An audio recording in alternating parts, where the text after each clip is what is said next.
Hey guys, so naana po ko nagitan sa Let's Eat Argao na gipost ni Sir Michael Batuyangan.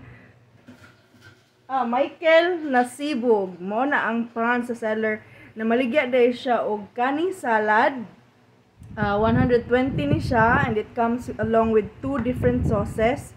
I think garlic mayo ang isang sa kay cheese. Then namaligya po siya og shawarma. Shawarma.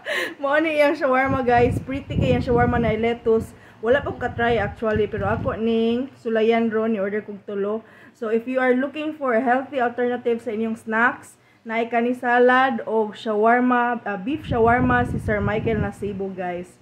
So 120 ang kani salad, tag 35 ang iyang shawarma and iyang delivery sa Tulik is 20 pesos and I think anywhere within Argao Lungsod is 20 to 30 pesos. So chati lang siya guys.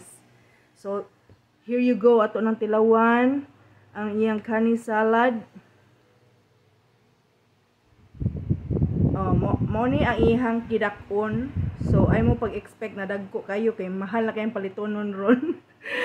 Natilawan ako ang ihang kuan kaning nahulog.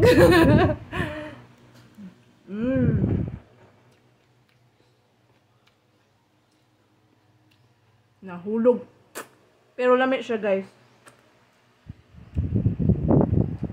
Lamig jud as in. Sulit ra inyong 120. Second one. Nahog man akong dip kanina ay.